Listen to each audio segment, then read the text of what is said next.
What's up, guys? My name is Dave Durao. I'm fighting for the AMO Flyweight Amateur Championship October 13th.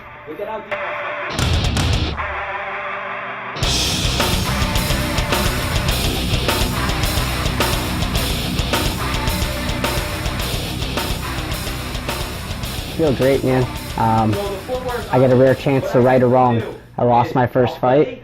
It's eaten me alive since that day, and October 13th I get to correct my mistakes.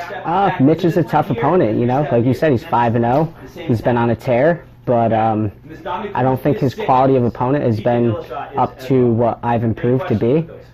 That fight, I had 8 weeks to prepare. I wasn't training MMA before. I was a gi jiu-jitsu player, jumping into MMA. Now I'm a mixed martial artist. It's going to be a much different game. Everything. Absolutely everything. The only thing that hasn't changed is my aggression and my heart. I never quit in that fight. I'm not going to quit in this fight. And my skills are 1,000 times better than what they were. In that fight, I came in as a IBJJF gi jiu-jitsu player doing MMA. Now I'm a mixed martial artist. I can stand up, I can wrestle, and I still have my jiu-jitsu. It's going to be a different game. So I got the best coaching staff and training partners around, period. Russell Leak is my head coach. He's also my striking coach. I have Matt Bissett, who's helping me put it all together. Jiu-jitsu, MMA, striking, the whole nine. Jeff Haddad, another one that's just probably one of the best, if not the best, to do it in New England and mixing everything together. I have a whole list of coaches, man. The whole camp has just been unbelievable. I think I'm more comfortable in camp, more experience. I understand it more. Before, you know, it was a daily drag. I was beating myself down. I've learned to train smart. I've learned, you know, to take the gas, take my foot off the pedal when I need to, when before I was honestly probably overtraining myself a little bit.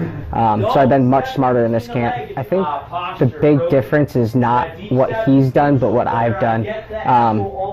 Like you said, Mitch has been at this for a long time. I found out after he's been training since he was like 12 years old.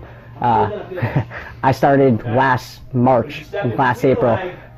So my improvements probably are farther in that span of time than what he's improved on. His game was very complete to start with. Mine wasn't. Now my game is complete.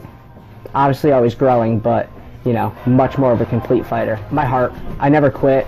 I never broke in that fight. There wasn't a second where even when I was on my back and my guard, that I thought, man, I'm going to lose this fight, or I'm going to quit. I'm going to, you know, guys find ways out of the cage all the time. That's not going to happen with me. And I learned that night. I learned I had the heart and the scrappiness to stay in there. And if you have that, then the technique, the ability will come. Super excited, man. I'm relaxed, to be honest with you. You know, my last 2 fights I was really anxious at this point.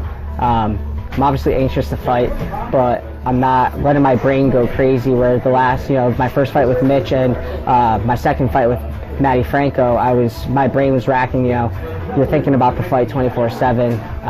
Now I'm relaxed. I know what I got to do. I got a job to take care of, and I'll take care of it October 13th. I can't tell you how the fight's going to turn out. I can't tell you what's going to happen, but I can tell you I'm going to bring a fucking war to that cage. 100% it's going to be a fucking war. I got a UFC corner, man. I got Matt Bissett, I got Russ Leak, and I got Jeff Haddad. You know, those guys, they keep me relaxed, but more than anything, they get me hyped, man. The more they talked to me when I stepped into the cage the last time, the adrenaline rushed more and more. Fucking felt like an animal in there. So those guys are key to my success. You can get me on Facebook. My Facebook's a little bit of a tough one. David Michael Nuttin Negoso.